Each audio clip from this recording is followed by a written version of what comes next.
but you will just steer for it anyway. Full steam ahead. Why? Because you want to sink. You gave up. Revolution Radio, freedomslips.com, the number one listener-supported radio station on the planet. Not giving up. Revolution Radio. Radio.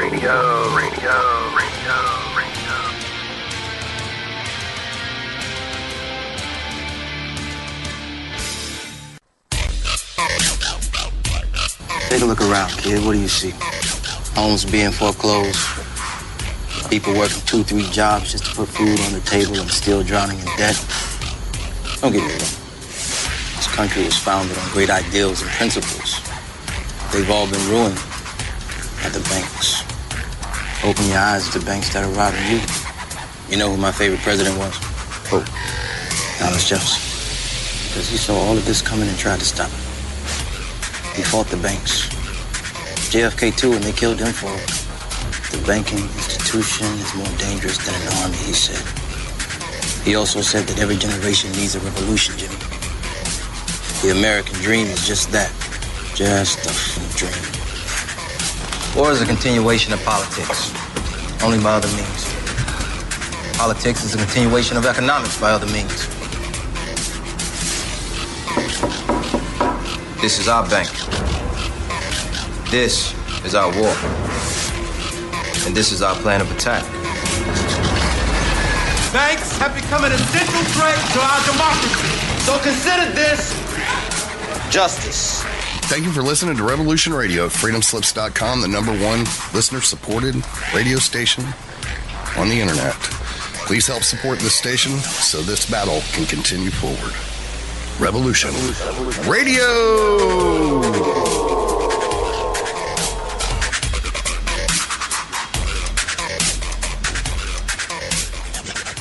The opinions expressed on this radio station, its programs, and its website by the hosts, guests, and call-in listeners or chatters are solely the opinions of the original source who expressed them. They do not necessarily represent the opinions of Revolution Radio and freedomslips.com, its staff, or affiliates.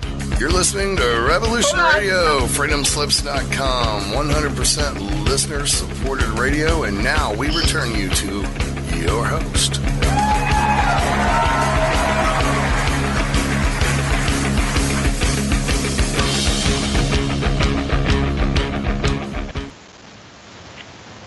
Aloha, everyone, and welcome to Stargate to the Cosmos on Revolution Radio at revolution.radio. And I am your host, Yannick Lessin, with my co-host, Dr. Sasha Alex Lessin, and Kevin Estrella, Karen Patrick, Penny Bradley, and Russell Brininger are joining us tonight, and we are doing a panel, a very interesting secret space program panel. And Russell wrote earlier, about 3 hours ago, on Facebook, Trump's Space Force creation is an intriguing development. There's already a good case to be made that a secret space program already exists. Ben Rich, former CEO of Lockheed, stated, "We already have the ability to take ET home." Gary McKinnon hacked NASA and found a list of non-terrestrial officers complete with shipping logs. $21 trillion is missing from the Pentagon. In the late 80s, black triangle UFOs were spotted both in Brazil, acknowledged by the head of the Brazilian Air Force, and in Hudson Valley. A huge black triangle craft made an appearance over Phoenix, Arizona in 1997, as acknowledged by former Arizona governor and pilot Mike Symington. Dr. Stephen Greer says the U.S. mastered anti-gravity in 1954.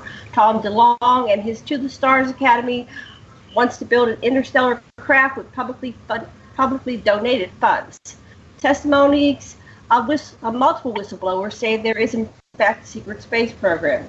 An internal faction of whom want to come forward with the mind-blowing technologies they already have, gained from interactions with extraterrestrials.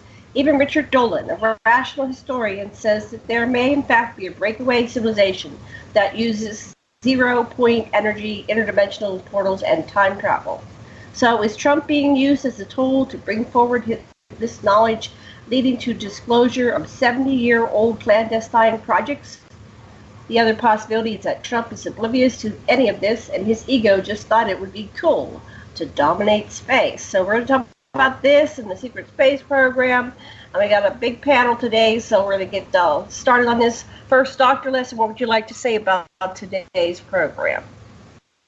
Okay, well, now that I've got some of the smartest people I know on our show, I just want to say it's the traumatization that I've witnessed at the border of the United States, where babies are taken out of their parents' arms and put in a cage, is exactly what the secret space program has been doing to children that they kidnap and do this to. And the horror that we can feel, that everybody can get because it's being publicized enough, is what I know you're going to feel about what's really going on behind the scenes. And we got the people here to tell you about it.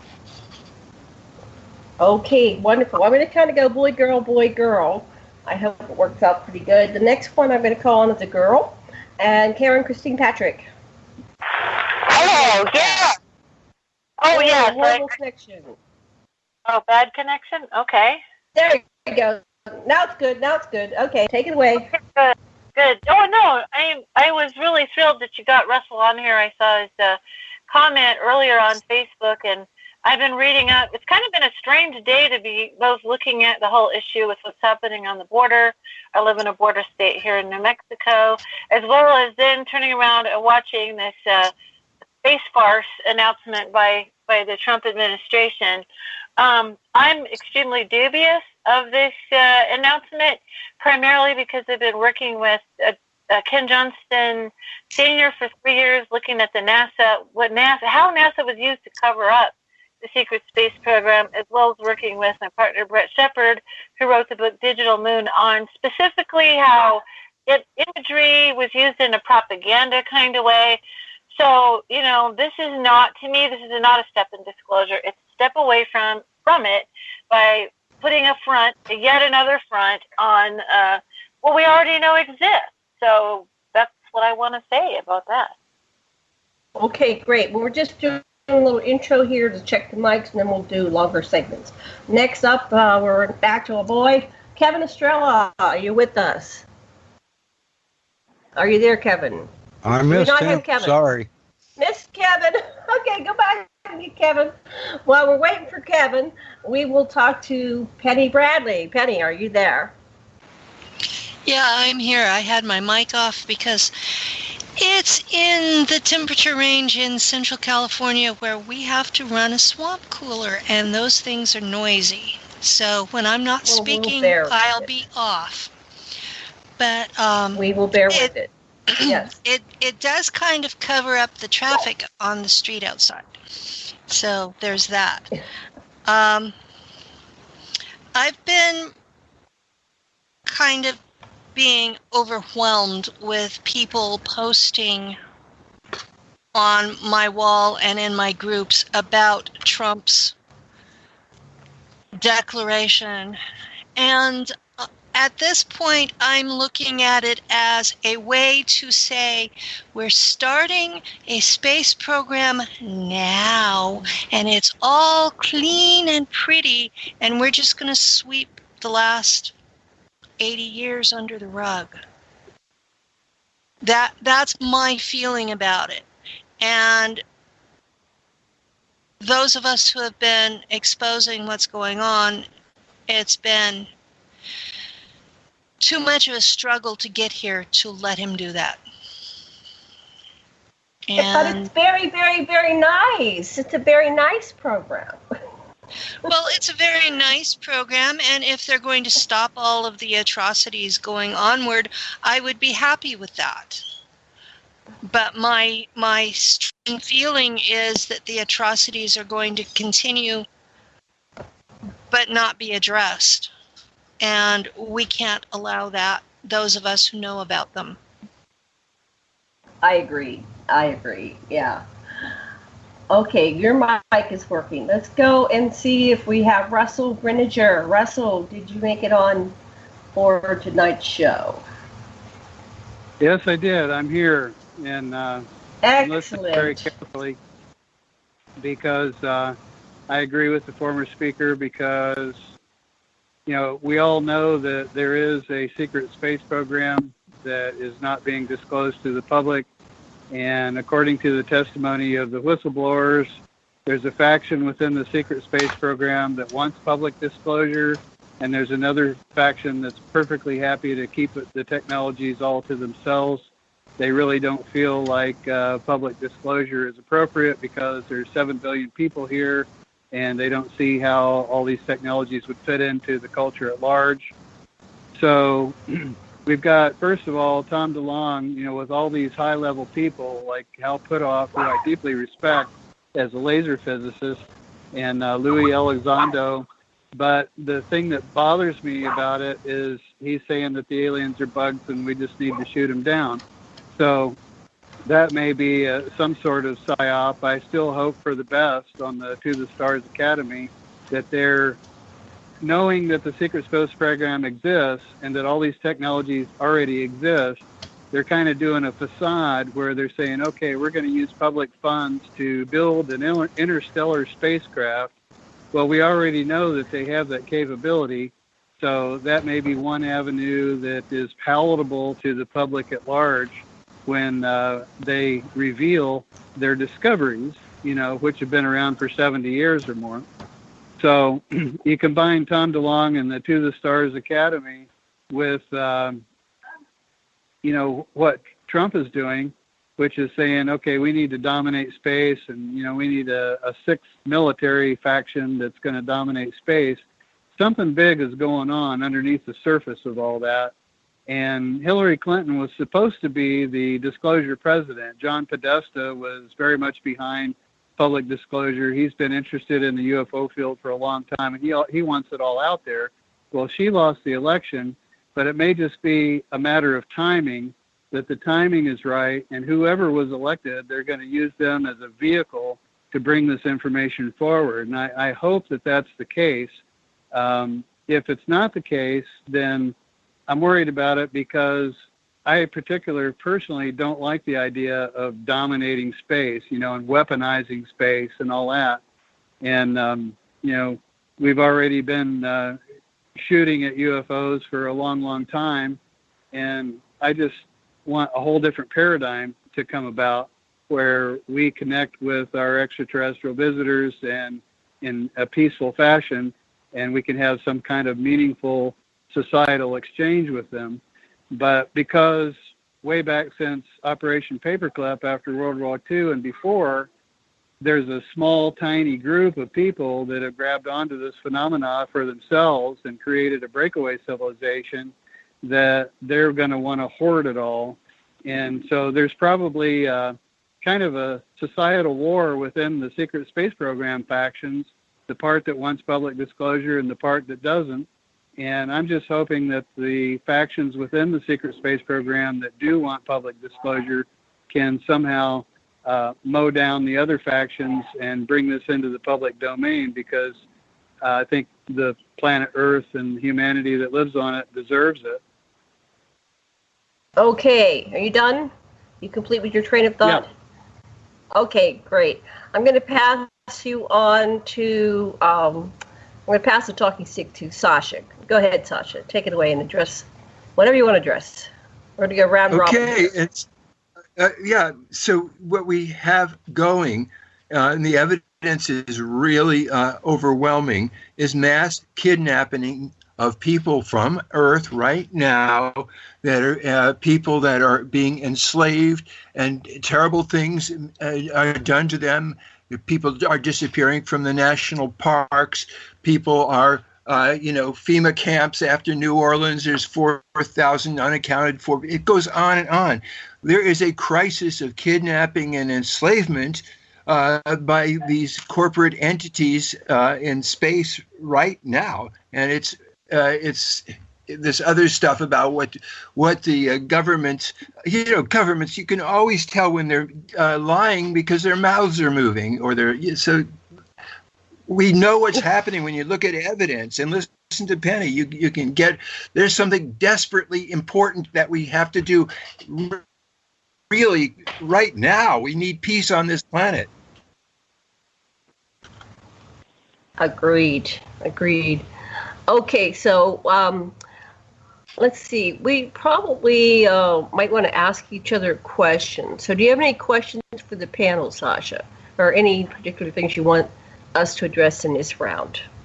No, we'll go round I robin. would really like...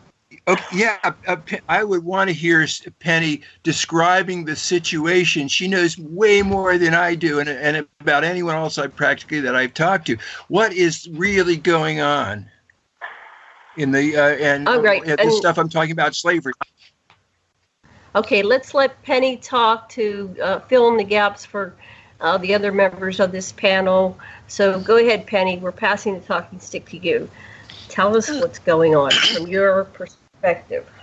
Okay, I was from the first generation of American kids that were kidnapped to be part of the space program. The space program was not initially American, it was initially German.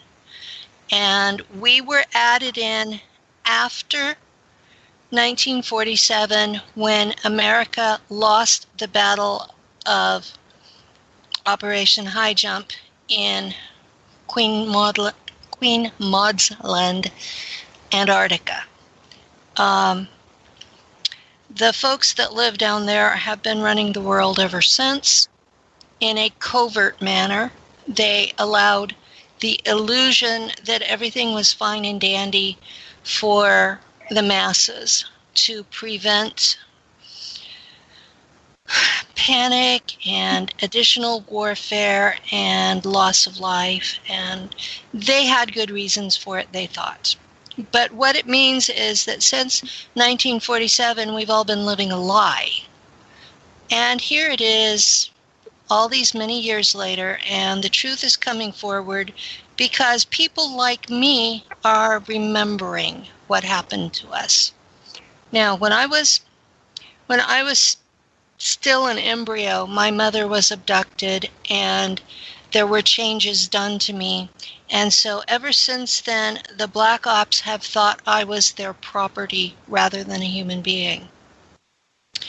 And the changes that were done were to give me psi abilities and the ability to interact with Draco without dying. So they thought they had good reasons for that. But when I was 4, they decided to come get me. And they took me to Langley for 5 years. And they used essentially the same thing as most people today call satanic ritual abuse. And these were doctors in a lab. We had a whole section of children who ranged from 3 to 8 years old when they first got there. And we each had a cell, and we were known by our cell room number rather than our name. And we weren't allowed to interact with each other very much because they didn't want us to form bonds. They wanted us to be completely alone so that we would have maximum response to whatever they did to us. And what they did to us was they created altars. Stuart Swerdlow describes it as they intentionally formed a 13 by 13 by 13 cube of altars that they could program however they wanted. And I have no reason to doubt that Langley was doing the same thing, even though I was a generation earlier. Penny, how did you know that you were genetically altered? Did you ever have a discussion with your mother about this? Did she remember anything? I had the QHHT regression hypnosis. And that was one of the things that I was told definitively was that I had been DNA modified by what my higher self called Military Laboratories, which I have since researched and found out that was the prior name for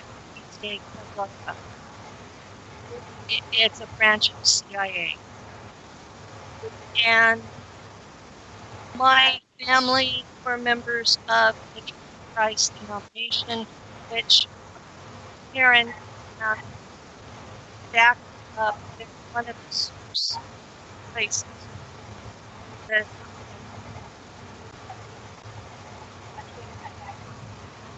okay. Once I got to Langley, We can't hear you, Penny. Can you talk up? is that any better? Yeah. I can hear you. Yes, yes. Not sure Okay, what's going on, but you were fading in and out. Okay, the mic was too high.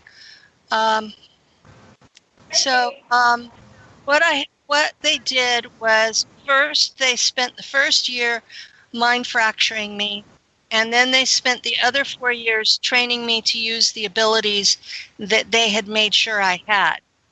So a year at that time, I was taken to Montauk, and this was before Al Bellick's program.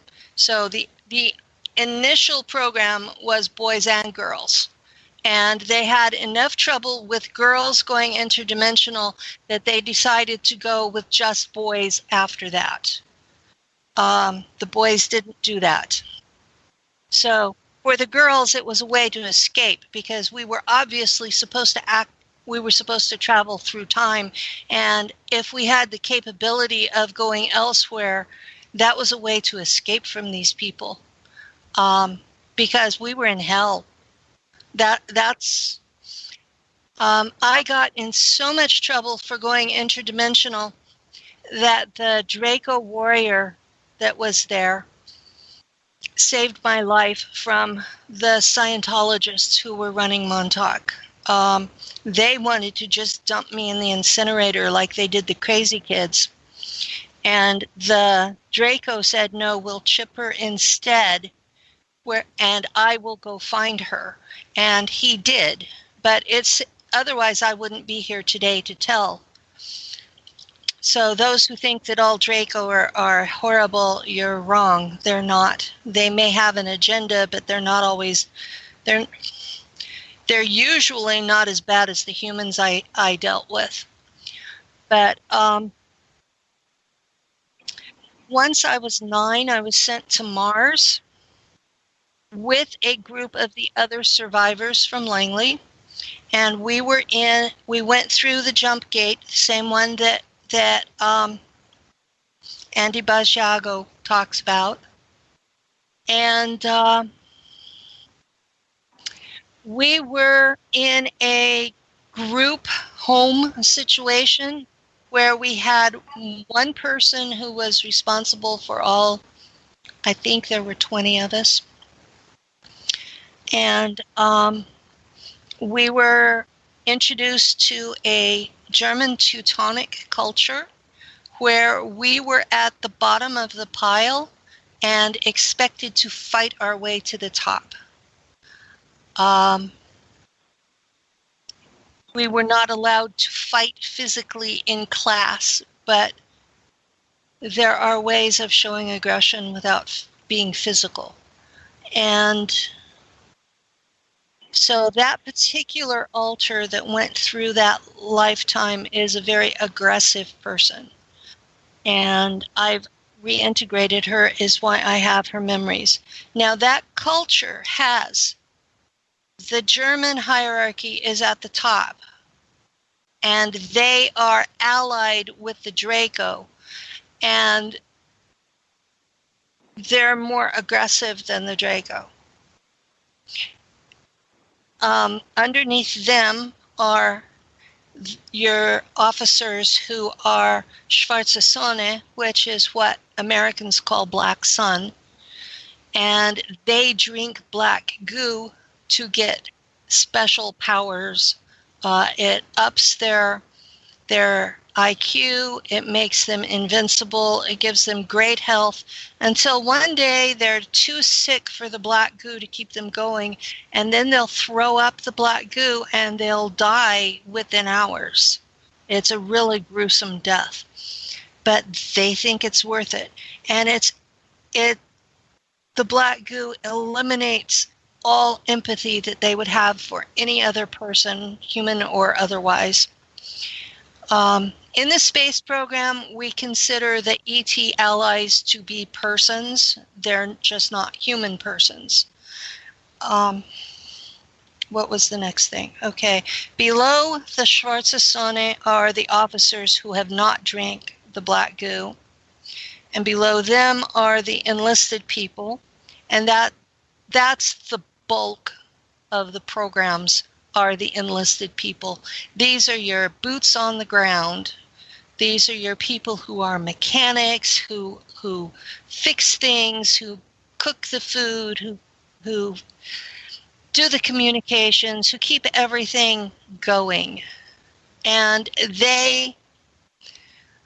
everything below the schwarze Sonne has a chip in their head, where that if you do not do what you are supposed to do, they can explode that chip and kill you on the spot.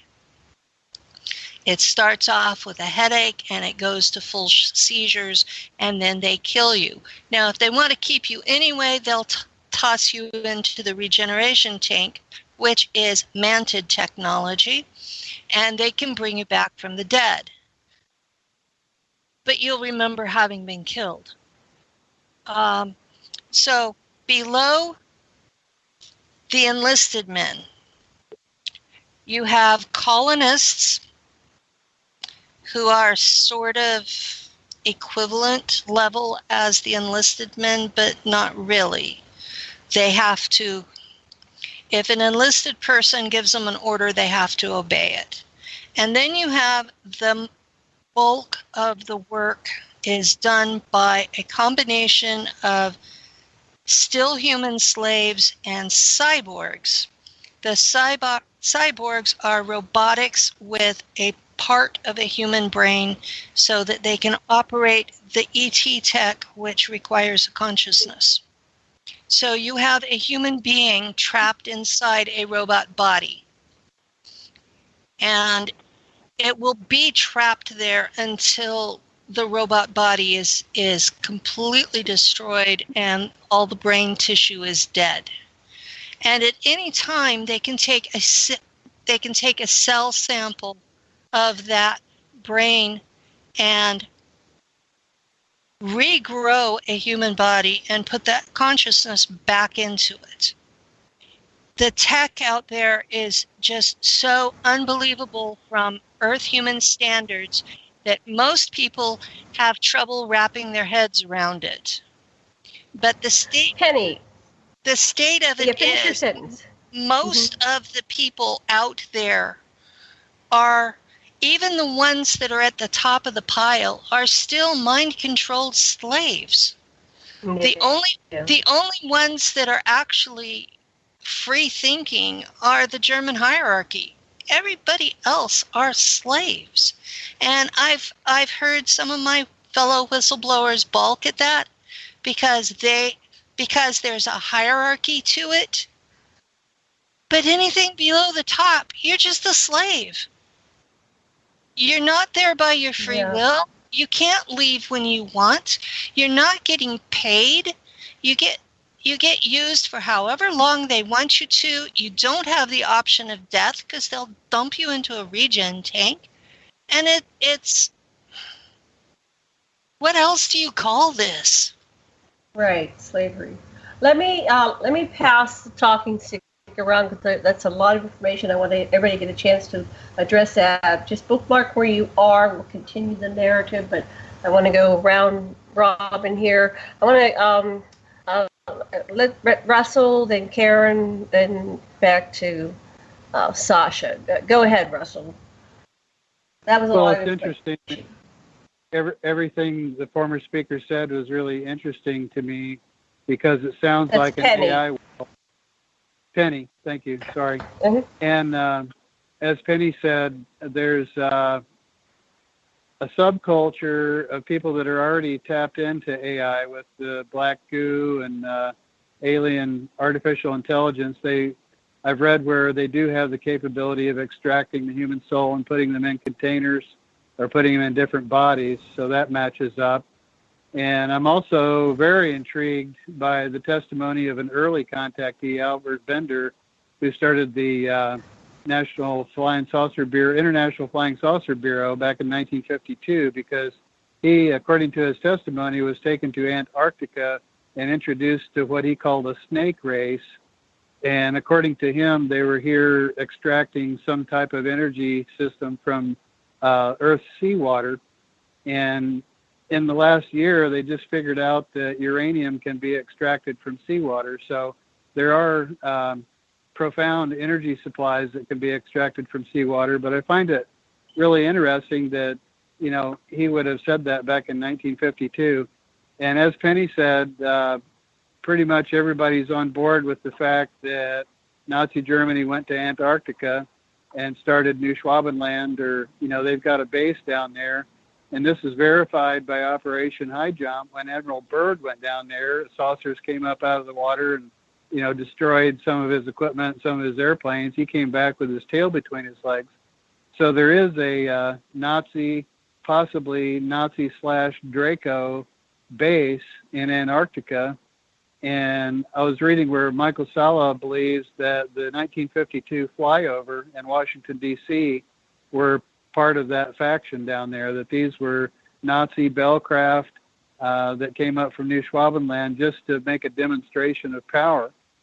So, and also David Paulides' work, Missing 411, there's approximately 30,000 people a year that go missing. So the idea that they might be somehow kidnapped and recruited into a secret space program operation that's tied into implants and chips and AI, you know, a lot of this may in fact be going on. Right. Karen, your turn. Yes, hello. Yeah, I wanted to read a little short passage here about Wernher von Braun. And the reason why is I think this Space Force concept is part of what Carol Rosin identified as the last card, and I have a passage that explains that. And she worked with Wernher von Braun, who was brought over ostensibly to give us rockets in our space program, but he also had some involvement in electrogravitic craft as well. So it's hard to say what he was brought over for. But he, towards the end of his life, was, I guess, trying to explain what the plan on the board was. And I'll read this. Von Braun had a history of working with weapon systems. He escaped from Germany to come to this country and become a vice president of Fairchild Industries when I met him, that being Carol Rosin. Von Braun's purpose during the last years of his life, his dying years, was to educate the public and decision makers about why space-based weapons are dumb, dangerous, destabilizing, too costly, unnecessary, unworkable, and undesirable idea, and about the alternatives that are available. As practically a deathbed speech, he educated me about those concepts and who the players were in his game. He gave me the responsibility, since he was dying, of continuing his efforts to prevent the weaponization of outer space. When Wernher von Braun was dying of cancer, he asked me to be his spokesperson, to appear on occasions when he was too ill to speak. I did this. What was most interesting to me was a repetitive sentence that he said to me over and over during the approximately 4 years that I had the opportunity to work with them.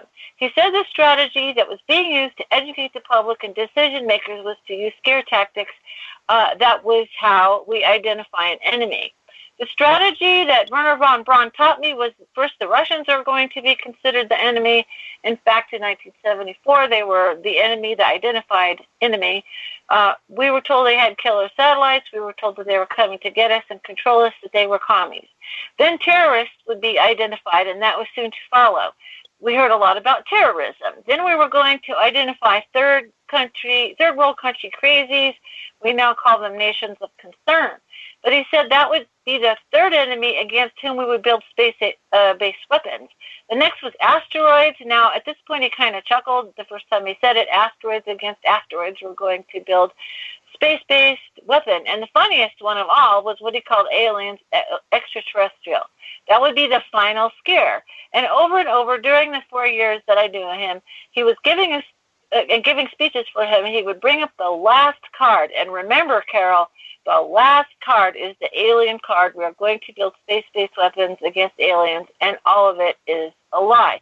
And I like to bring that up because there does seem to be a process in order, just observing the fact that NASA was trying to talk about near-Earth objects or asteroids, and that kind of got scuttled because in research we've done, basically one of the congressmen famously asked, well, what happens if an asteroid's heading toward us?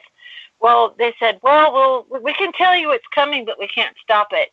And that kind of scuttled the funding, because it's all about funding, ultimately. It scuttled the funding for the asteroid program, so I guess we're skipping right to the last card in the idea, in my opinion, of a space force. Force against whom? If it's not turned against the people of Earth, then who is it turned against? What do we need a space force for? That's my question. So I just wanted to bring up that kind of famous case. That's a very good question.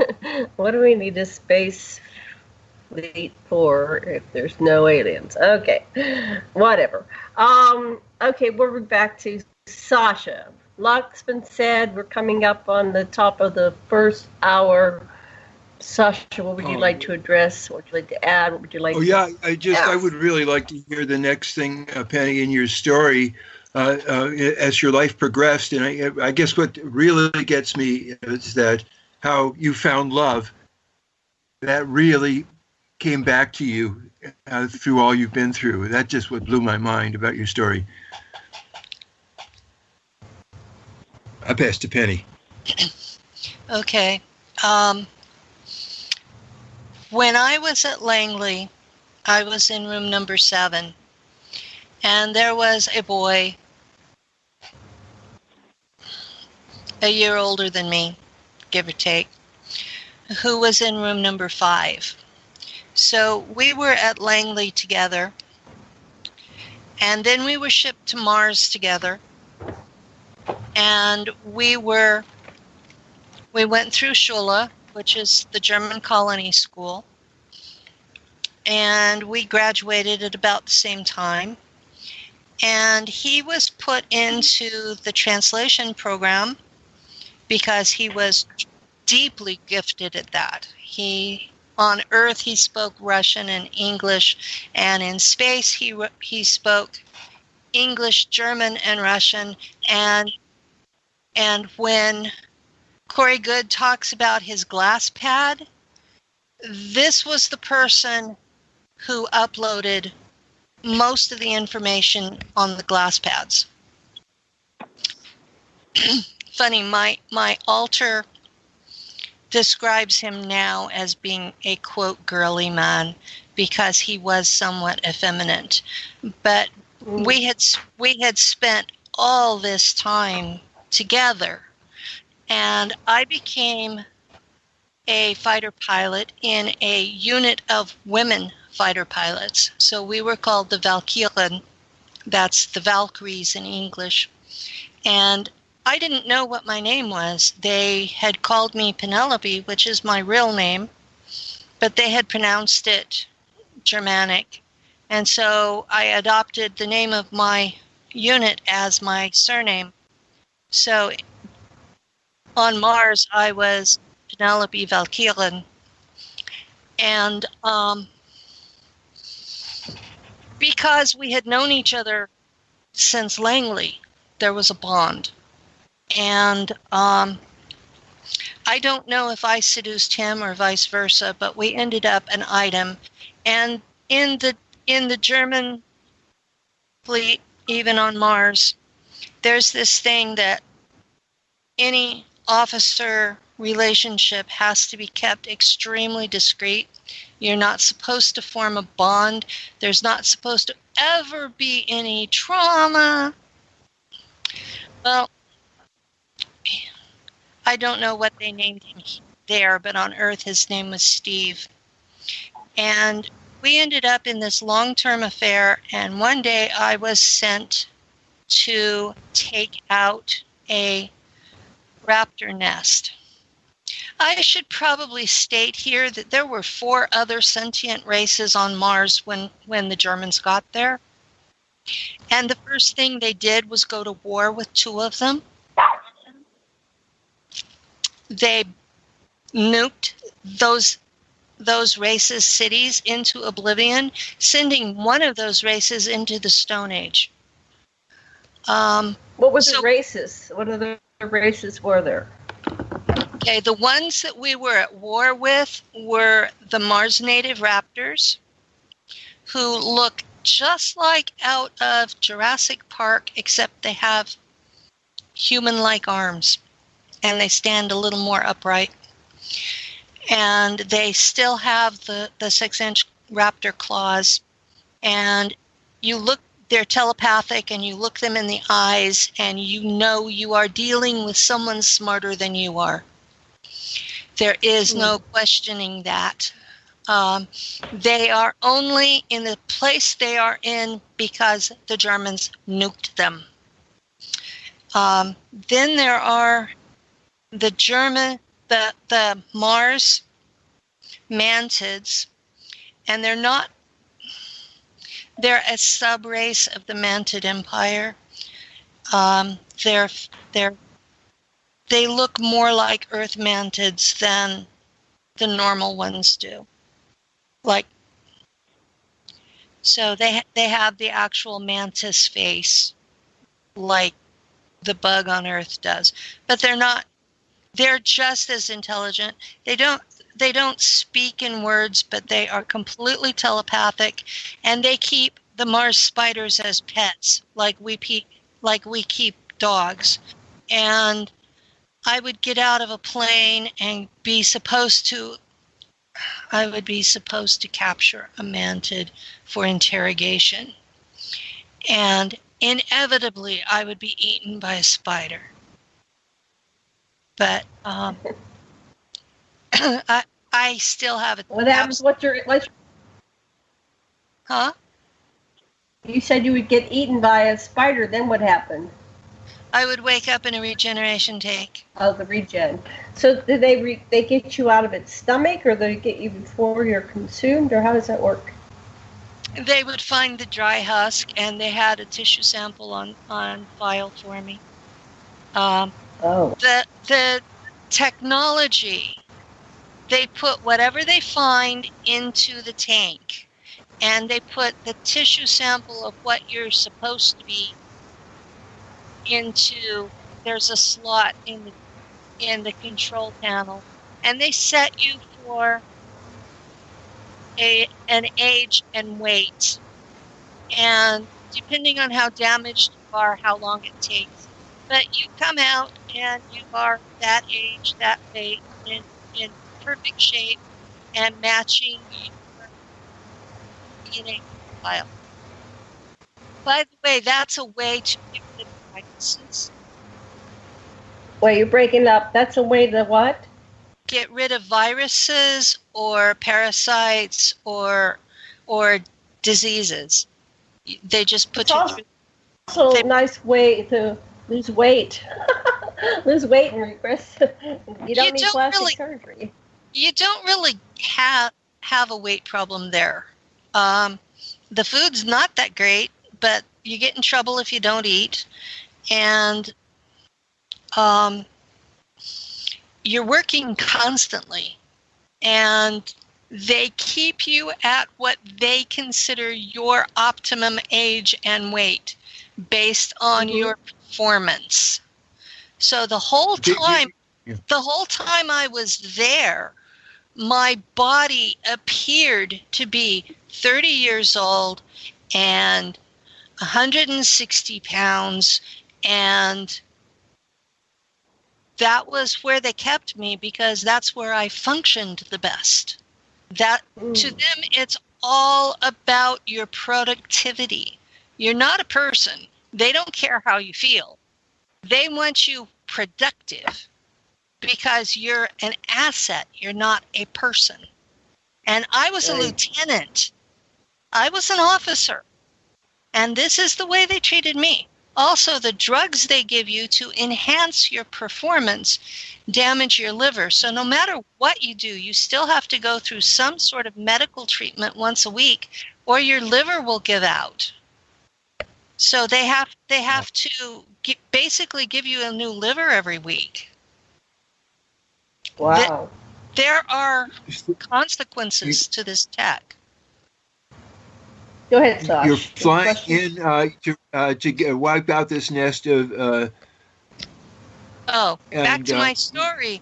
Yes, yeah. I was flying in, and my plane resembled an F-14, and this would have been in 1990 Earth time, except that it had plasma engines instead of jet engines. And I was flying in, and I had this screen in front of me that a chip in my head provided that showed me what was going on inside the raptor nest. And I found Steve being dinner. And I absolutely panicked.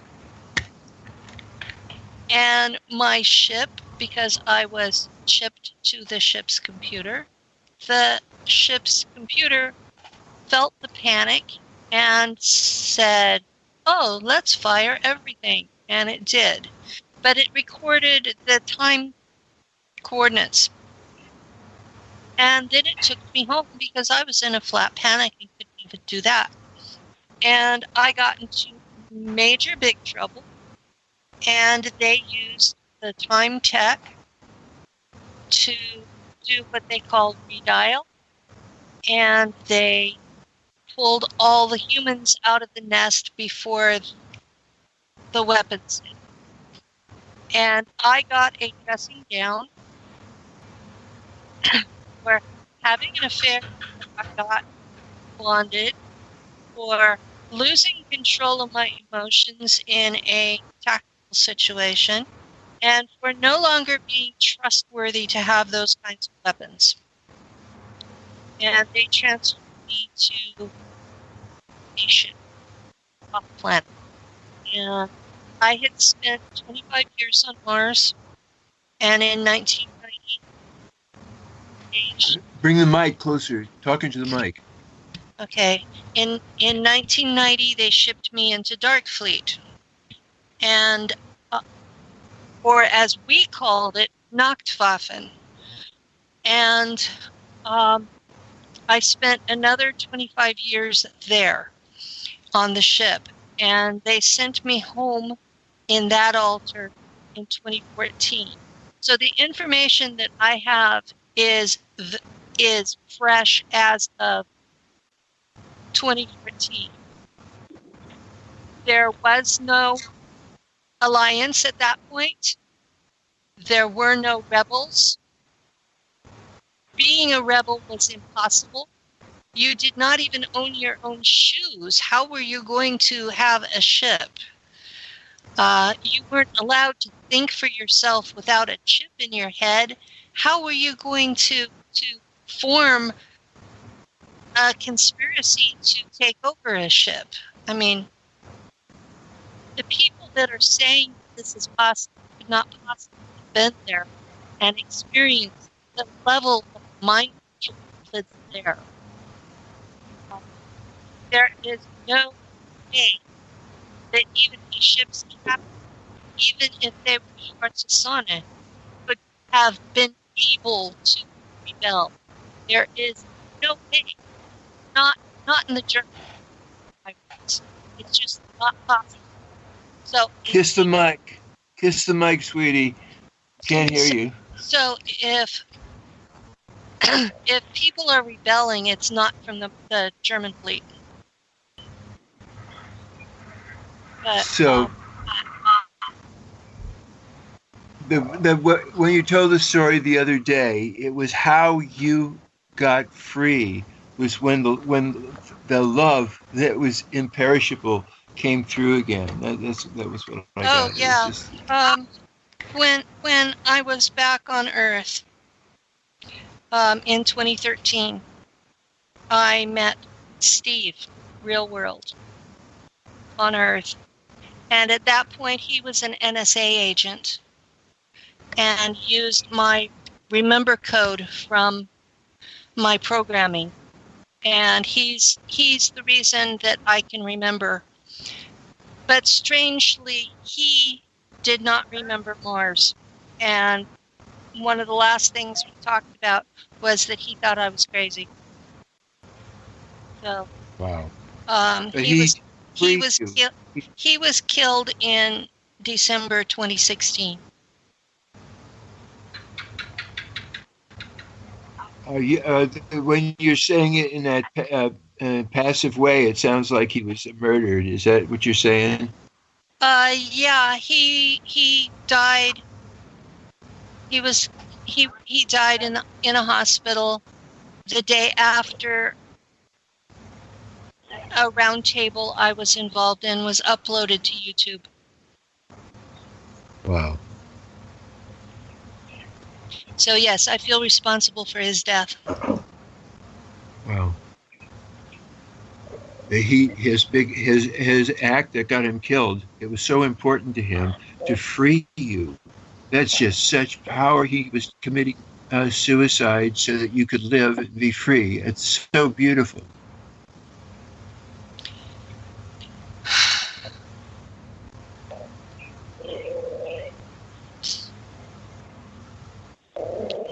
I'm sorry, I'm crying now. Oh, that's cool. I can dig it, really. So can everybody. Mm-hmm.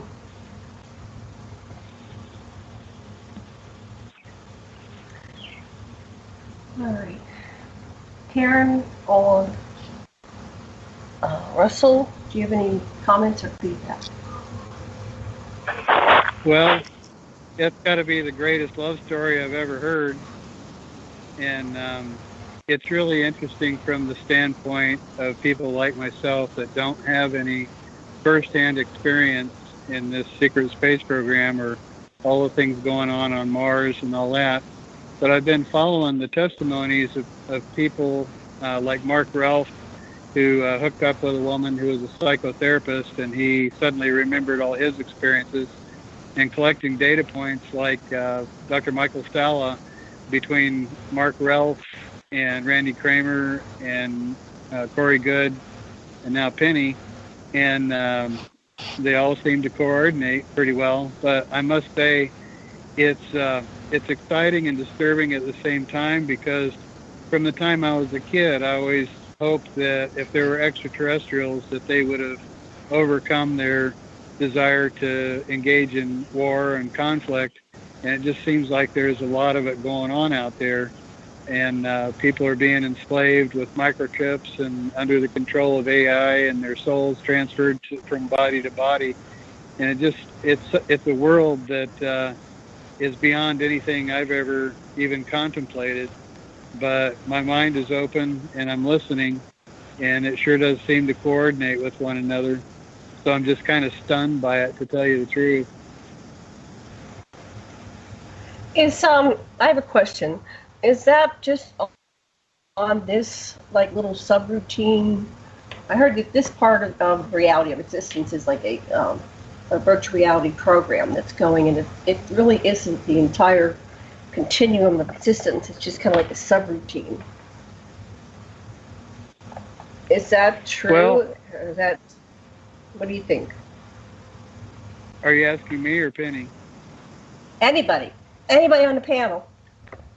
Well, I want to throw something out there. I've just read a body of material called the Zeta Primer with a spirit medium named Paul Hamden, and they talk about quantum synthetic environments that are created to give people virtual reality experiences to see how they would react under certain circumstances. So the big question in my mind with all of these secret space program whistleblowers is this really happening on the real planet Mars, or is it a synthetic quantum environment created by extraterrestrials to just see how we would react? And I'm bewildered by that right now.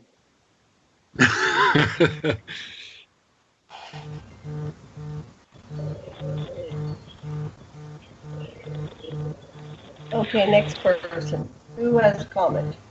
Well, Question. In response to that, I will say the blood's there, The blood that's there is real. The bodies are real.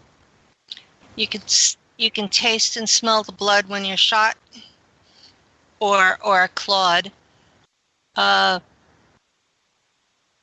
You can feel the ionization in the air when the energy weapons are shot. When the ship goes down, you feel it. And whenever you're bit by the spider, all you can feel is the burning of the venom. And thankfully that doesn't last long because it kills you fast. Waking up in a regen tank, it's dark, you're in this green gel, it might as well be a sensory deprivation tank. And there have been plenty of times that I have woke up inside there and just wondered, did they actually let me die this time? Hold that thought. We'll be back after 5 minutes. See you in 5.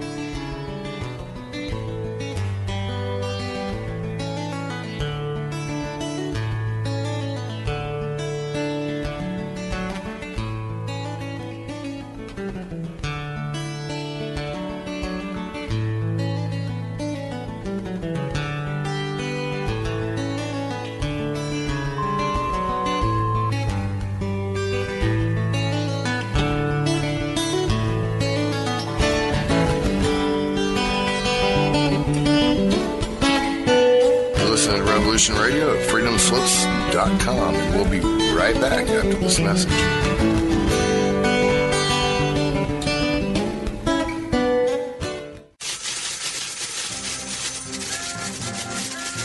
In breaking news, a visiting Syrian diplomat reported today that their population is evolving rapidly and advancing into a fifth-dimensional consciousness. They are seeking peace with all cosmic cultures, which may mean that the Earth will be asked to join the prestigious Galactic Federation of Light Alliances. Please join Debbie West and Michael Hathaway on Lost Knowledge, Saturdays, 3 p.m. Eastern Standard Time in Studio A. For the latest breaking news on the Star Visitor's peaceful contact and the ongoing project of cleansing the Earth. Who are you? I am the architect. I created the Matrix. I've been waiting for you. Why am I here? You are the eventuality of an anomaly which, despite my sincerest efforts, I have been unable to eliminate from what is otherwise a harmony of mathematical precision, which has led you inexorably here. You haven't answered my question. The Matrix is older than you know. As you are undoubtedly gathering, the anomaly is systemic, creating fluctuations in even the most simplistic equation. Choice. The problem is choice. Right here at Revolution Radio, freedomslips.com. Be here Wednesday evening at 8 p.m. Eastern Time for Private Eye Matrix Revealed with Monique Lessin.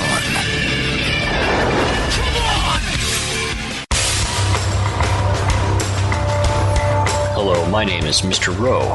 I am the host of Reality Extraction on Revolution Radio at freedomslips.com. I utilize logic, intellect, and magic to methodically autonomize, vivisect, analyze, examine, study, scrutinize, and extract an essence of reality from a fog of illusion and confusion. You can find me on Studio B every Thursday at 1700 hours Pacific Time. That's 8 p.m. Eastern. No topic taboo, no subject too strange. I strive to take a neutral standpoint during the dissection of the topic at hand. That's Reality Extraction with Mr. Rowe on Revolution Radio.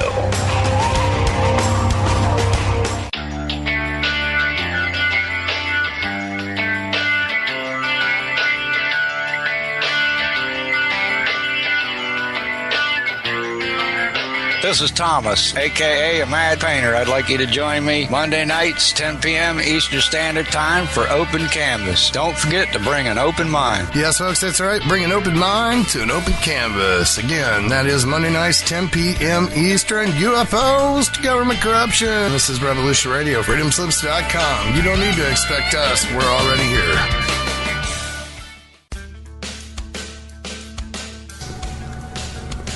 imagine. If you glimpsed the future, were frightened by what you saw, what would you do with that information? You would go to who? Politicians? Captains of industry? And how would you convince them? Data? Facts? Good luck. The only facts they won't challenge are the ones that keep the wheels greased and the dollars rolling in. But what if there was a way of skipping the middleman, putting the critical news directly into everyone's head? The probability of widespread annihilation kept going up. The only way to stop it was to show it. To scare people straight. Because what reasonable human being wouldn't be galvanized by the potential destruction of everything they've ever known or loved? To save civilization, I would show its collapse. How do you think this vision was received? How do you think people responded to the prospect of imminent doom? They gobbled it up like a chocolate eclair. They didn't fear their demise. They repackaged it. It can be enjoyed as video games, as TV shows, books, movies. The entire world wholeheartedly embraced the apocalypse and sprinted towards it with gleeful abandon. Meanwhile, Earth was crumbling all around you. You've got simultaneous epidemics of obesity and starvation. Explain that one. Bees and butterflies start to disappear. The glaciers melt. Algae blooms all around you. The coal mine canaries are dropping dead, and you won't take the hint. In every moment, there is the possibility of a better future, but you people won't believe it.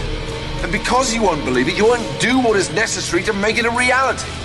So you dwell on this terrible future and you resign yourselves to it. For one reason, because that future doesn't ask anything of you today. Because that future doesn't ask anything of you today. Yes, you saw the iceberg, warned the Titanic.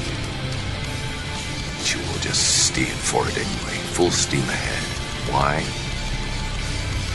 Because you want to sink. You gave up. Revolution Radio, freedomslips.com, the #1 listener-supported radio station on the planet. Not giving up. Revolution Radio. Radio.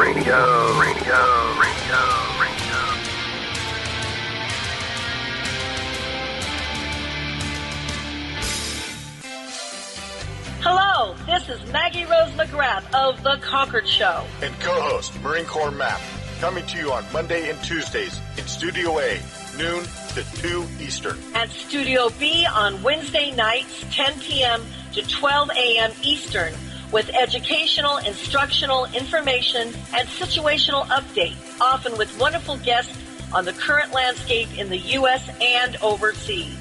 This is a go. We are with you, side to side, and back to back. Please join us on Monday through Wednesdays. As well as other hosts and guests here on Revolution Radio. We're not gonna take it anymore. That's right, we're not gonna take it anymore. We said we're not gonna take it anymore. That's right, we're not gonna take it anymore. The opinions expressed on this radio station, its programs, and its website by the hosts, guests, and call-in listeners or chatters are solely the opinions of the original source who expressed them. They do not necessarily represent the opinions of Revolution Radio and freedomslips.com, its staff, or affiliates. You're listening to Revolution Radio, freedomslips.com, 100% listener-supported radio, and now we return you to your host.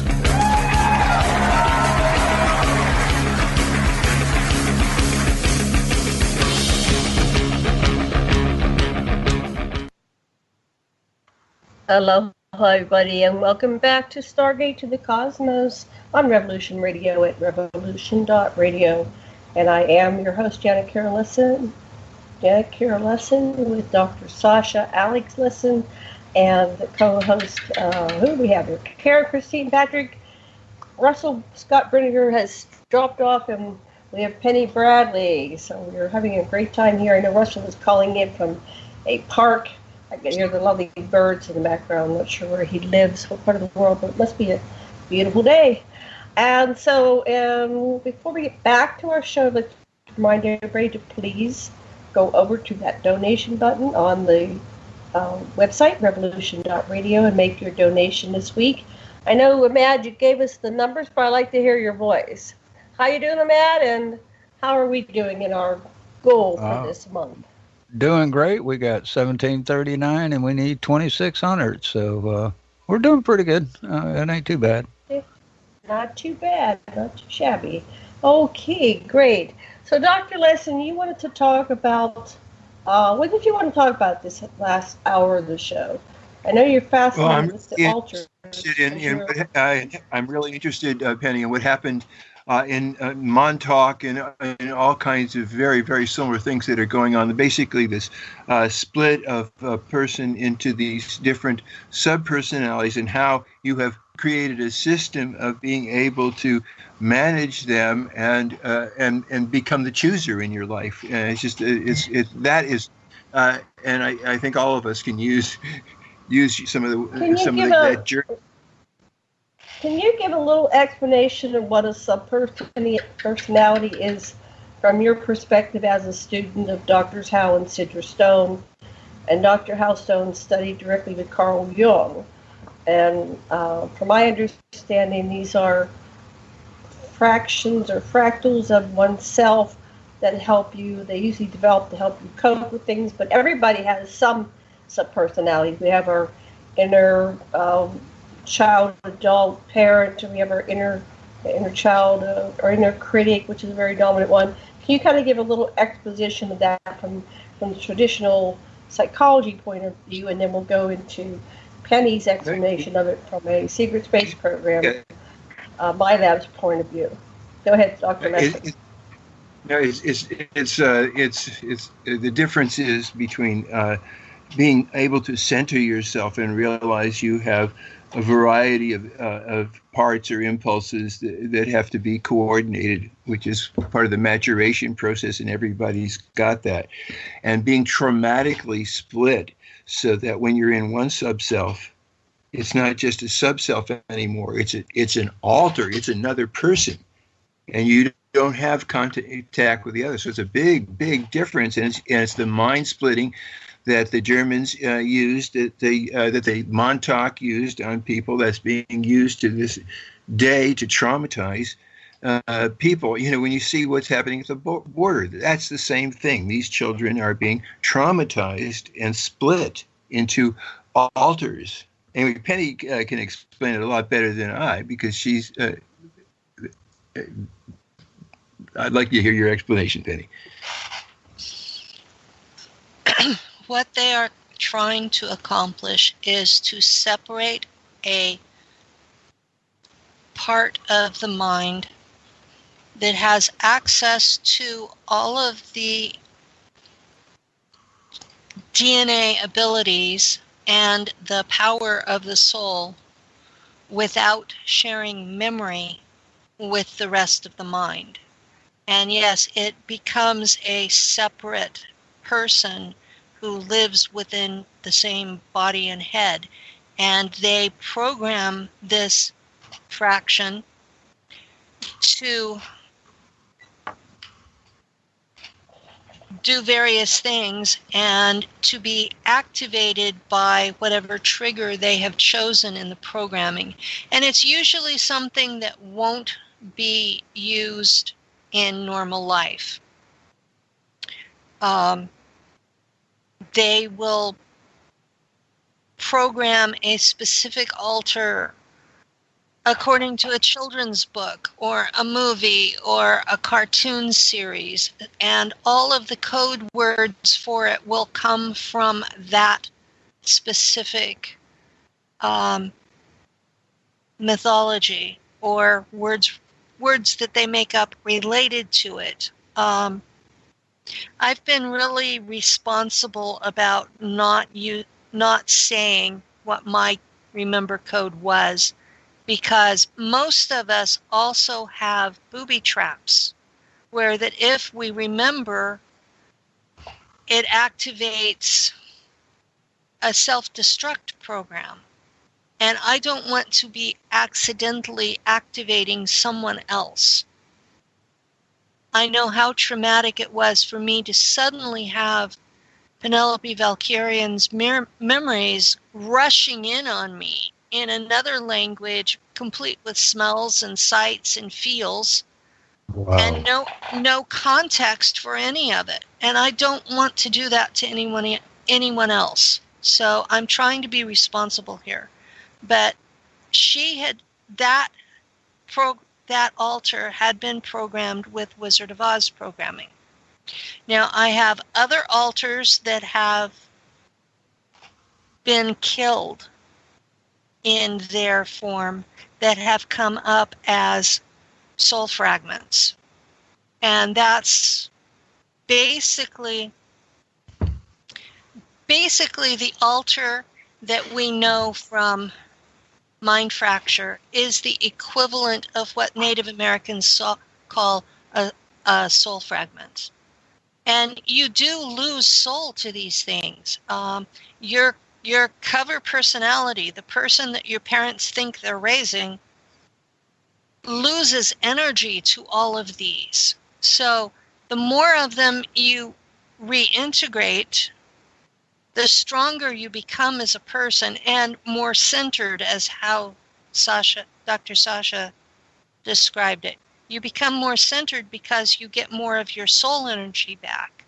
What they're doing is they're splitting people up into itty-bitty little pieces that they can use however they want, and that the person themselves are too fragmented to be able to live a even reasonably normal life. And it is crippling. And yes, the same thing is being done on a lower scale to these kids at the border. They're being separated by their parents. They're being held in cages. They have no freedom whatsoever. They've got older kids taking care of infants. You know, none of them know, even if their parents are alive, where they are, if they're going to be able to see them again. They're being put in with people that don't speak their language because they're taking all of these kids and shoving them in together. So you have kids that speak Portuguese from Brazil mixed with kids that speak Spanish from Costa Rica, and you might have Somali kids thrown in there too. So the one thing that you can count on with how they are being treated is that they will have altars. Altars are a survival mechanism. It's when you are hit with trauma so severe that your mind cannot deal with it, it forms a fraction to store that trauma. And that's why they don't share memory, is because your core personality can't handle the memory. So, and humans lose this ability somewhere around 10 years old. So if you're doing the same trauma to an adult, they're not going to form altars, they're going to die. So this is why they're doing it to small children. And they started doing it to me in 1959. So this has been going on for a very long time. My understanding is the professional term for assets who have been through this process is disassociatives. That's how we are described by the military. And we are created on purpose. And this is a system-wide problem. The ACIO that was founded by A.R. Borden, and he headed it for a long time, is the agency who chooses which kids are taken for these black ops. And I recently read one of his books, and it's supposedly fiction, but he had 3 or 4 off-the-cuff references to disassociatives where he acted like the attitude was like, well, of course we're going to use disassociatives. Like it was nothing. Like we had a tattoo or a chip in us or something. No, they have destroyed us. We cannot possibly be the person we were born to be because of what they've done to us. And once they do it, they think they own us forever. So, yeah, I'm a little bitter about A.R. Borden right now, and I'm a little bitter about the whole process.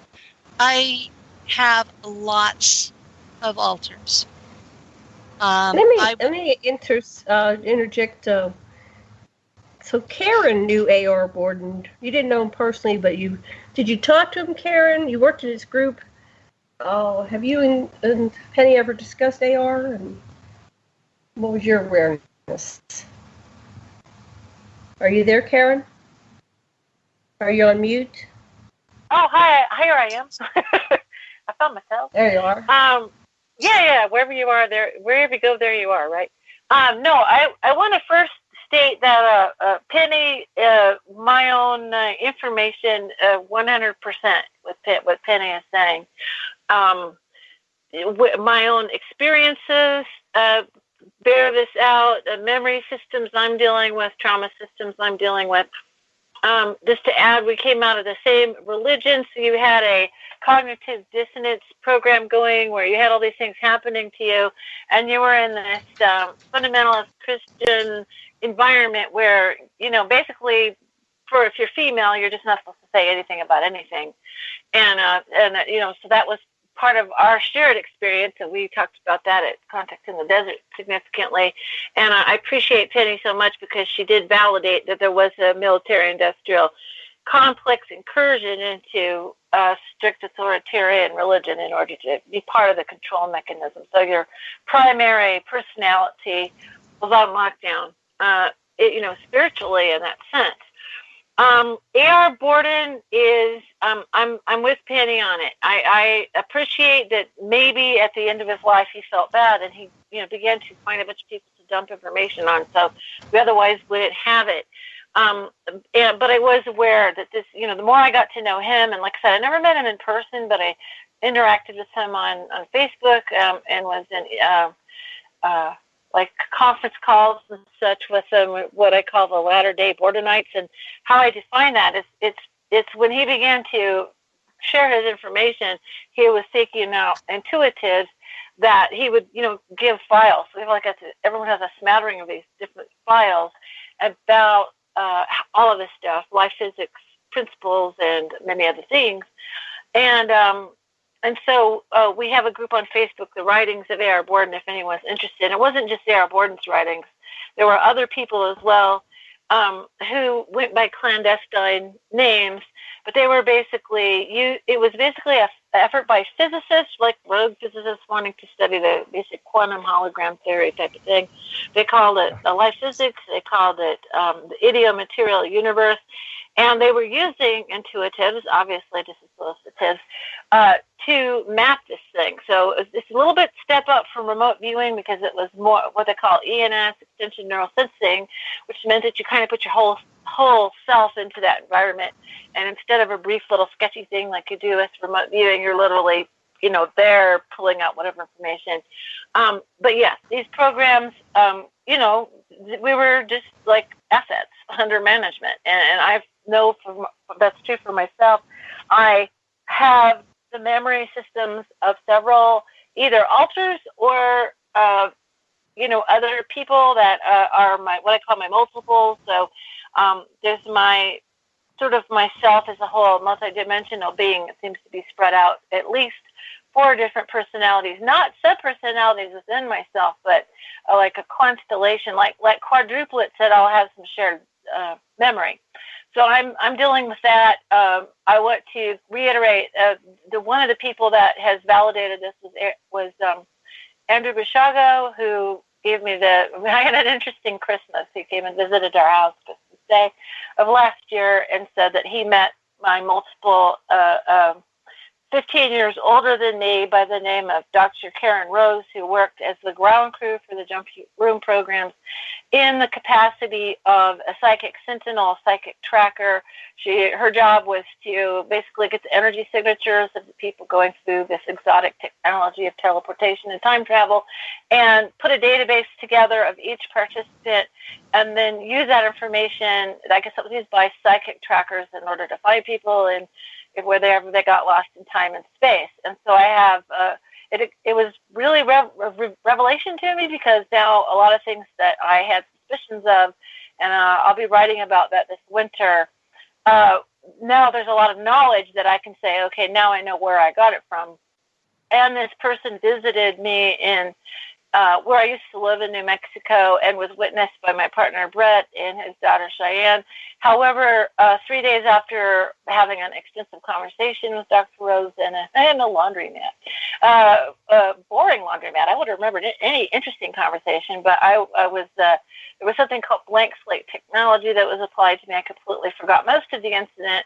I'm still working on memory recovery. So that was the term I got, assets under management. Assets under management. Psychic, people use for psychic tracking, people use for jump room programs, the Montauk. It's extensive. Okay, it's really extensive. But yes, I agree that it has that sort of the trauma-based mind control was essential in creating an asset, and now we seem to be having a process of mutual remembrance, which I think is very interesting because this technology is really good at what it does as far as controlling your perception. And for some reason, we're having either a process where this is going to be all revealed to us through experiencers of all these programs, or there's some other, I hope, benevolent force at work that's helping all of us to heal. This is very traumatic and painful and horrifying, and also to give us some respite in our life situations, because most people I know are targeted individuals and go through hell to keep them locked down in their primary perception, and also to bring this information forward. So here we are, and there is a secret space program. It's massive, and this space force concept is, to me, a space farce. So there you go. Karen, I wanted to talk to you about altars, like Penny's been talking about and Sasha's been talking about. Have you ever identified any altars within you? Apparently you have that Dr. Rose. And so what is Dr. Rose? Is she an altar? Is she a clone? And do you have altars? Well, it's hard to say whether she's a clone or I'm a clone of her, but what I'm picking up is it's a time twinning process. So, and if you have the idea of something like yourself is in multiple timelines, I know I've been cross timelines a couple of times. One timeline I had was terminal, and I was a caregiver for multiple family members. That's one of the ways they had me on lockdown, was constant caregiver duty, taking care of family members. And I was getting sick myself and realized it was my turn. I knew when my various family members were going to go. And, as a caregiver, I had that empathic connection. And I suddenly realized it was my turn, and spiritually I was coming to terms with it and being okay about it. And I had this day in which physical objects changed around me, and suddenly I was on a trajectory to get out of the situation that was causing so much stress that was going to take me out.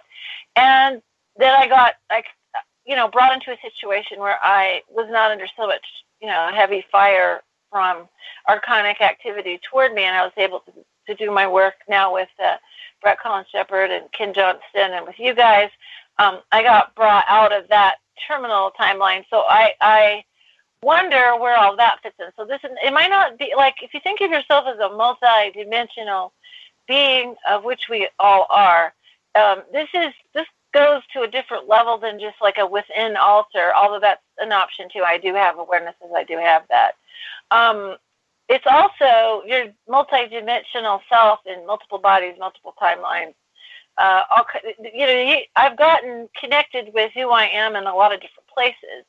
And what was interesting about this particular revelation is I have got 3 eyewitnesses, but not just the 3, not just Ed Bishaga, who I've never really found anything that he's ever said to me too haywire, to be really honest. I've done research on him since 2012, trying to understand, well, even before that, 2010 is when or 11 is when I first heard of him. Instantly drawn to that story. I got a chance to hear him many, many times talking. He's like an encyclopedia. I believe in the jump room program is true. I think it's part of an interdimensional doorway system. Some races develop ships and fly around of them, and some of them travel from place to place through interdimensional doorways, wormholes, that sort of thing. I have vast knowledge of that. I was writing science fiction stories about it, and ended up being like, then I found out with various testimonies that it was possible and happening. And I was wondering, well, how did I know about it? So obviously I've got some memory traces from other people who know about this stuff, and that's what I'm sorting out. I'll be trying to write about it in a sort of esoteric autobiographical book with my winter project. But this is the thing: is these the complexity of this is what boggles my mind. I mean, when you start mapping out, you're talking about to simplify it, basically, this planet is a syndicate of a pyramidic. Like if you go look at fractal pyramid, look up fractal pyramid on Google and go look at images, and you'll see this pyramid within a pyramid with a pyramid, and there's a top level. The pyramidion is the top of any pyramid. It's a pyramidion of power, and they've got us, locked into this labyrinth of basically a thought form technology. It's infused in you. It's reinforced by all these different mind control programs. And people tell me, oh, so-and-so's mind controlled. Yeah, did you watch that on TV? I'm just curious. Because it's back to your regular scheduled program. We have this primary consensus reality show, which is given to us by politics, religion, and media, and we're expected to uphold it and believe it. And that's our primary focus. But that allows them to do all kinds of things underneath to keep to utilize humanity as a whole, and to utilize this individually if we have particularly skills and talents that they need. So 100% is what Penny's saying. Absolutely. Cool. Okay. Who wants a talking stick? Sasha? I was struck. Thank you, Karen. That was really cool.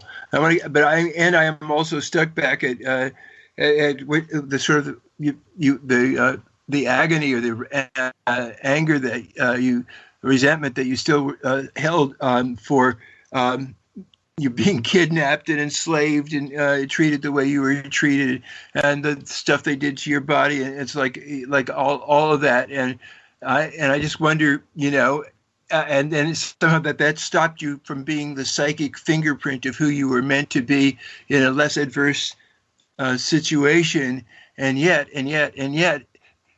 the evil that you face is what has given your direction, and it makes you a power that you really are right now in the situation. And I do imagine that you created it for yourself somehow, that a higher you somehow gave you this so that you can, I hear such wisdom from you, somehow that you could come back and talk to us like this, Penny.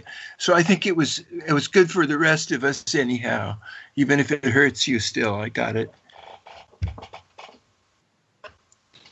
Well, yeah, it is painful. The memories came back all at once from one altar, and since then I have reintegrated 30 of them.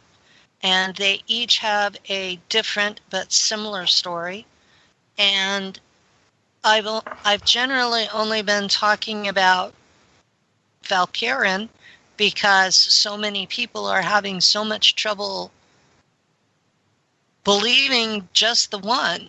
I recently came forward with a friend that I serve under on his ship, because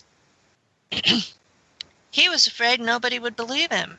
And he had to come forward anonymously because in his country, they take your kids away if you talk about abduction experiences.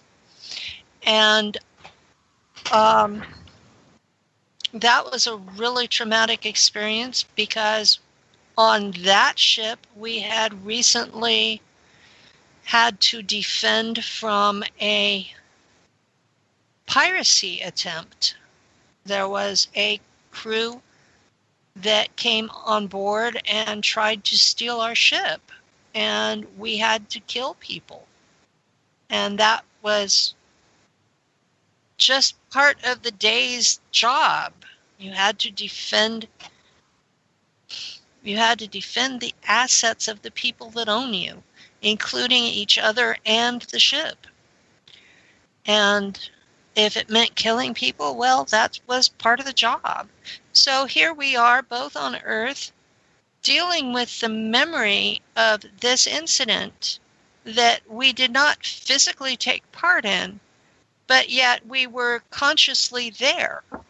This is the norm now. Before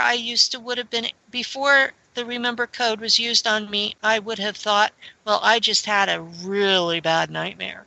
But now it's like, I know it's real. I have to deal with how that part of me responded to this situation.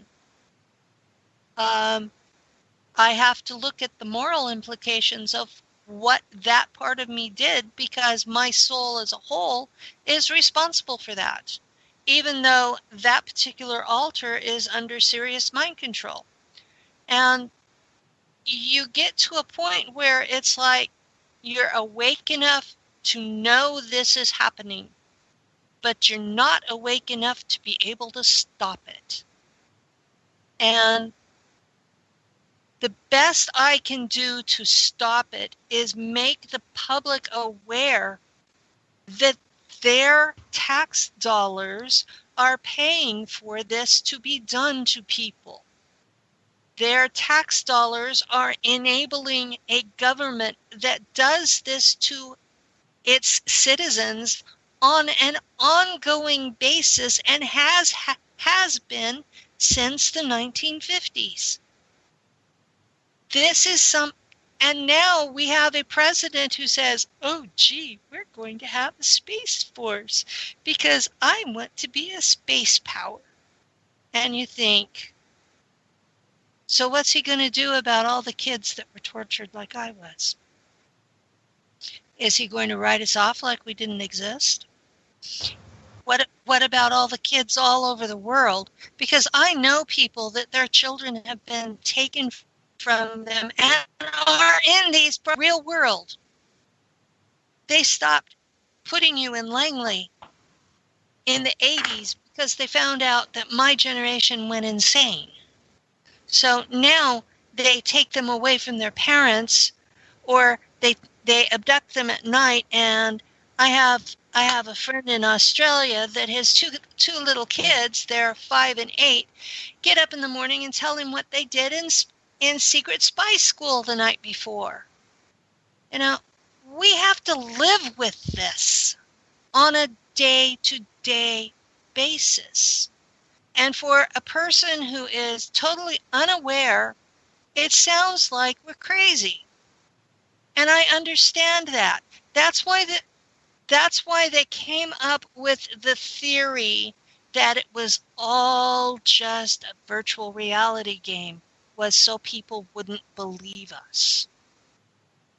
It makes it where, oh, you're just playing virtual reality. You're LARPing, which is live action role play. No, we're not. We're telling you our truth. We're telling you our honest experience on a day-to-day, all the time basis. We don't get to escape from this. So to me, this isn't something that I'm coming on here to be famous or get attention. This is, I want this crap stopped. Why are they still traumatizing little kids? Whether it's immigrant kids on the border or members of my family that have been abducted, because I know my granddaughter has. I know that at least 2 of my kids have, because we have talked about the memories. I know that the other son is involved in a fundamentalist, authoritative religious cult, just like I was raised in. It's a different one, but it's just like it. And I keep telling him, you're in a cult, you're in a cult, you're in a cult, and nothing gets through. This is the shared experience of the people that have survived the secret space programs and related black ops. You have super soldiers in Kruger and Monarch. You have people who have been through Earth Defense Force, Solar Warden, Nachtwaffen, the Japanese version of Nachtwaffen, and however many else there are out there. The group that I'm an admin in, we've been trying to map the programs that are involved on the testimony of the survivors, and there are at least 200 projects that have gone on mostly in the 1980s to 2000, because that's the age range of our members. So we're looking at this and we're saying, this is horrific. And we have people who range from the guy who guards the ship while everybody else is out doing their thing, to the slave that loaded the ship, to I was a navigator on a ship. I was the one that plotted the course and watched out for the space critters that eat the energy from the engines. And, you know, we have representatives of all of it. And they're watching me to see how I'm treated before they go public. But we have 3,400 members, and at least half of them are actually veterans, waiting to see how the whistleblowers are going to be treated. Because there are real life consequences to this. I've been shot with energy weapons 10 times in the 2 years I've been public. There are consequences. This isn't. They owe you some money. They owe you some back pay. They owe me a hell of a lot of back pay. Just one altar was working for them for 55 years. And I have integrated 30 altars. Think about how old my soul thinks it is in this incarnation. And that's not even a thumbnail of what I have. Because if they've done the 13 by 13 by 13 cube on me, I have over 2,000 altars. I have no clue what most of them are doing. There are 6 that I wake up in that I haven't integrated. And 2 of them are not Nachtwaffen. One is a pilot of a shuttle ship in Kruger, which is a super soldier mercenary company that operates in space. The rest are on Earth working for the CIA. And that's probably the scariest part, is that they are using the SSP people on Earth for black ops. So, you know, there are going to be people out there who will recognize me from that, because some of them are using my body, just a different altar. Others are using clones that look like me, because it's easier to transfer your consciousness into a clone. And while we're talking about clones, there is a theory out there that clones are just nothings. Clones are no different than your identical twin that has not been allowed to develop its own mind. They're not soulless. They are people in their own right. And they are basically using my altar to possess my twin. And if that's not wrong, I don't know what it is. Rant over. Great rant. I love it. Well, it's about almost quarter till the top of the hour, the second hour. Well, let's hear Janet's. You know, I did a lot of extensive therapy, and I was split into at least 17, but we didn't continue to identify them. I realized I was a shapeshifter because my life wasn't safe. So I had a very volatile mother who tried to kill me repeatedly. I was home alone with her. There was 5 years between me and my next sibling. My father, a typical father of the 50s, was a mailman, and he left at the crack of dawn to go deliver mail. Excuse me. And so there was a lot of time that Mom was home alone with me. And she did a lot of the typical things, like drowned me, and I can't remember everything she did, but there were just a lot of things that she did to split me. I think my mother was second generation. I think she was split. My grandfathers on both sides were part of the Masons. There was an interdimensional portal in my house, and another access in the neighbor's backyard. And we would see different beings come through the portals. My bedroom was a portal. I would be visited repeatedly by thousands of different beings over the course of time, and some discarnate, some family members. So it was just like a highway of beings coming. So I split partially because I had my reality, which was very interdimensional, and the one that I had to exist in, which was, you can't say those things. If you say those things, you get shamed. If you say those things, your mothers will kill you. So I had a lot of secrets. So when I met Dr. Lessin in 1997, I had gone through many years of talk therapy, some hypnotherapy, regression, mostly into past lives. There were not a lot of people that would talk about extraterrestrials. And we're talking about in the 80s and 90s and early part of the 21st century. Not a lot of people would talk about extraterrestrials. So we're doing some good work now because this is coming out. But that whole process in of itself of not being able to talk, that you always have to be careful what you say, never knowing when it's safe to share those things, that creates splits in your psyche. So in 1997, when I met Dr. Lessin, how do you tell your partner, your beloved, that you've been abducted by aliens? So I left a book called The Gods of Eden in the back of his toilet.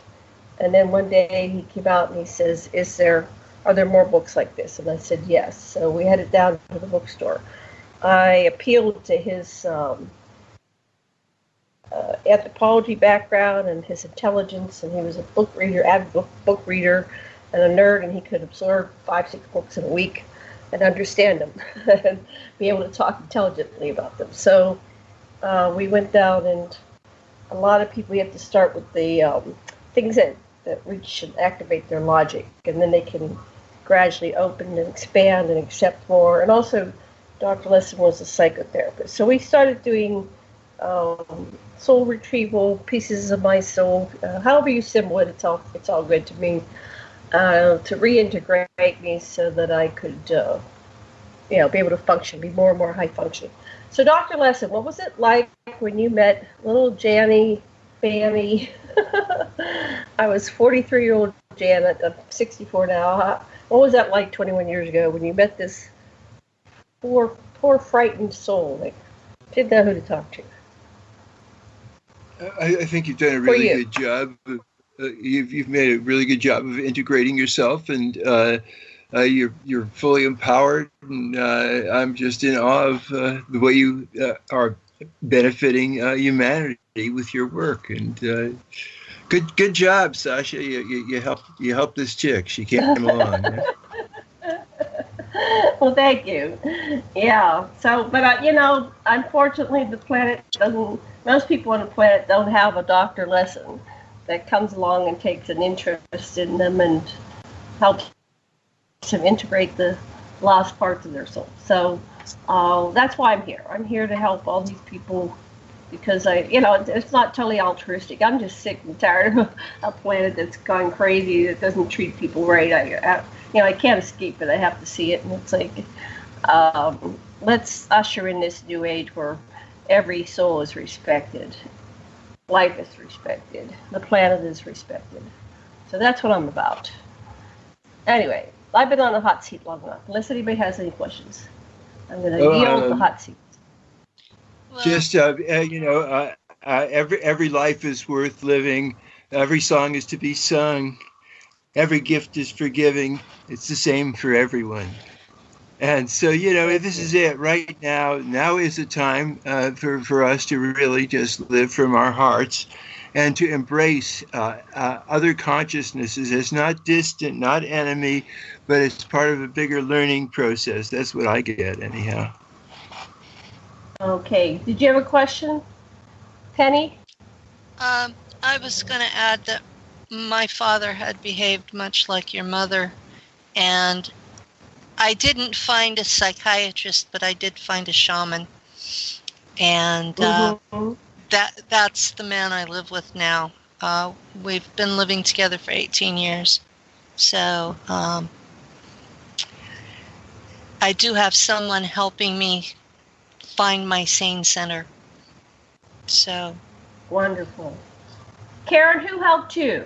Who helped you reintegrate your soul and all this? I have to give some credit to, I have some benevolent guides, I have some ancestors, when I just simply did not have any other human beings around me that could really help me. My mother's a psychic, so I got to give her some credit for listening to what I'm saying. She's psychic too, and was trying to figure out things about me and believes many things that I say. And my partner Brett is phenomenal. He's a program kid just like me, so we have many discussions to try to sort it out and what does it all mean. And I think spiritually, I think we have a higher self that is watching out for us, and we can reach that. Recognize that, and integration is the key. And a little alien told me one time, integration is intergrace, intergratitude. All of this stuff is compartmentalization and splitting off within and without. But entering grace is just, you make mistakes, bad things happen, you can't fix everything. Gratitude is you are grateful for all of who you are and who you've become, because the people in this discussion are tough cookies, and I think these experiences was why we're so determined to share these ideas in the face of ridicule, in the face of rejection from family and friends, in the face of this sort of like ufology, paranormal genre, putting us to the side and letting people talk about the secret space program authoritatively as if they know something. And people that actually were in it or was selling T-shirts, and you know who you are. So, I think this is going to come out. I'm sorry, it's going to come out. It must be part of our human experience collectively, because we literally, I don't think, can go forward without all the parts of humanity coming together. So I appreciate each and every one of you for your courage. Really, thank you. Thank you. Okay, we've got about 5 or 6 minutes. Who wants to cover what before we run out of time? Tell us about the conference that you're going to be putting on, Janet.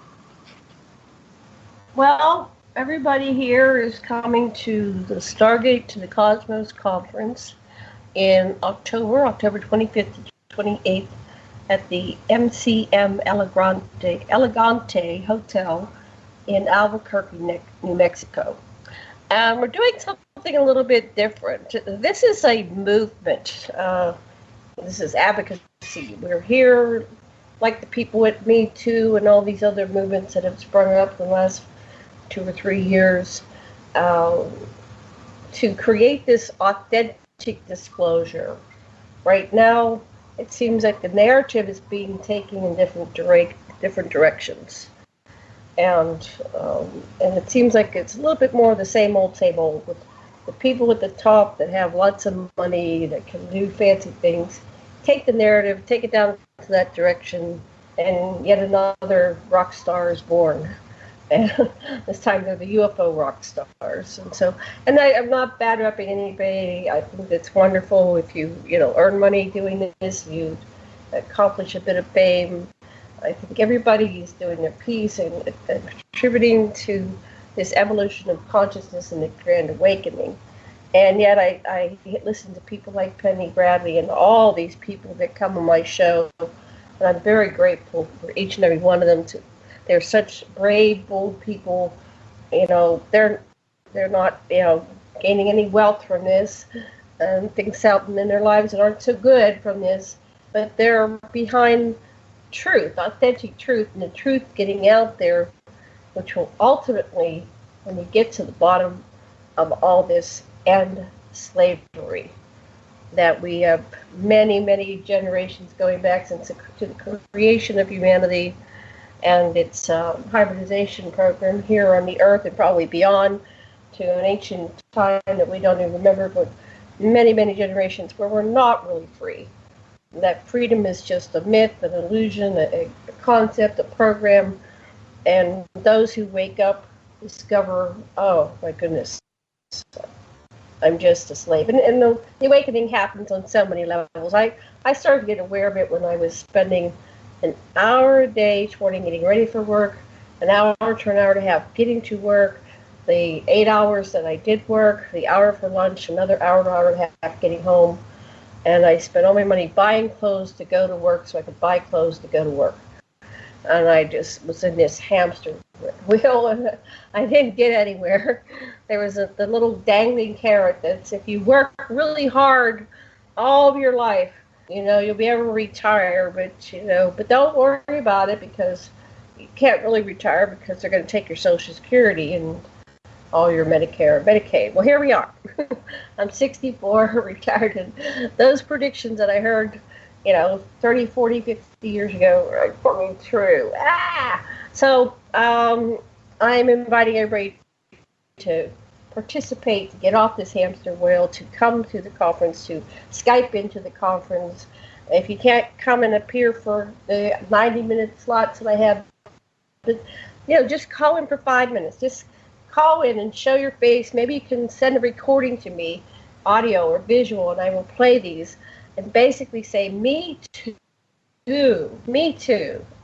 I have had experiences. I've seen things out of the box. I've been a part of the secret space program. And I don't care who you are. You're all important to me.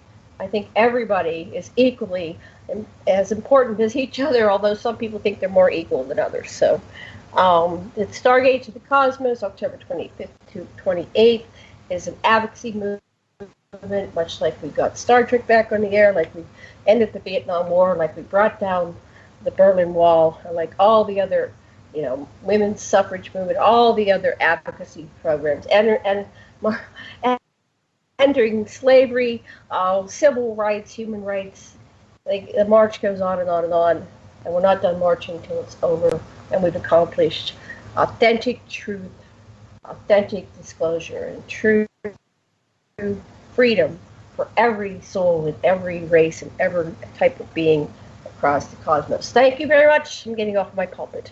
Next person. Oh, we're out of time. Okay. Karen, Penny, how do we reach you? The websites? Oh, yeah, I'll say my website is the new one. It's caseypatrick.com. It's got my 2 books, The Anunnaki and the Moon. And also Weird Shouldn't Starve, about the basic income, really allowing free speech for fringe topics and whistleblowers. And that website's going to have some more soon. So, and I'm excited about the conference because we're really going to have, authentic voices. I think I'm super excited about the conference in Albuquerque. Stargate to the cosmos.com, right? It's .org, but .com will take you there, I think.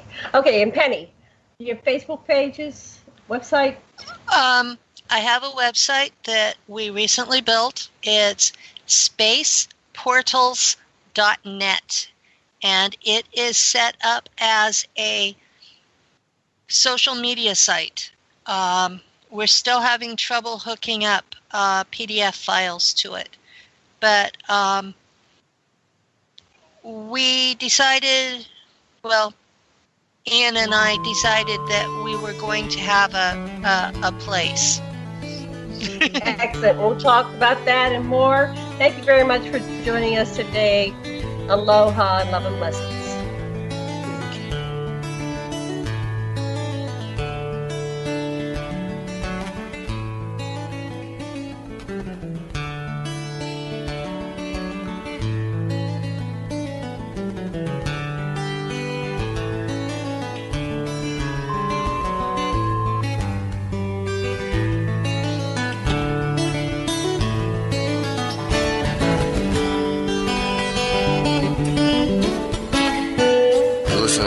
Radio at freedomslips.com. We'll be right back after this message.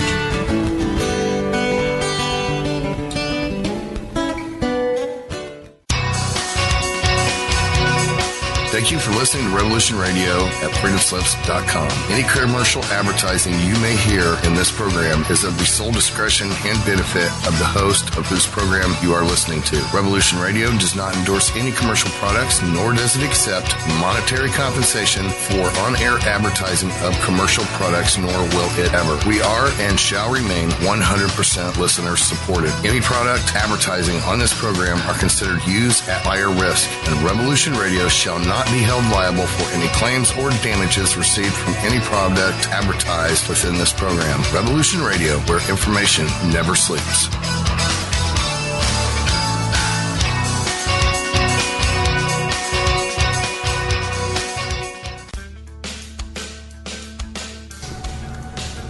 Let's imagine. If you glimpsed the future, were frightened by what you saw, what would you do with that information? You would go to who? Politicians? Captains of industry? And how would you convince them? Data? Facts? Good luck. The only facts they won't challenge are the ones that keep the wheels greased and the dollars rolling in. But what if there was a way of skipping the middleman, putting the critical news directly into everyone's head? The probability of widespread annihilation kept going up. The only way to stop it is to show it. To scare people straight. Because what reasonable human being wouldn't be galvanized by the potential destruction of everything they've ever known or loved? To save civilization, I would show its collapse. How do you think this vision was received? How do you think people responded to the prospect of imminent doom? They gobbled it up like a chocolate eclair. They didn't fear their demise.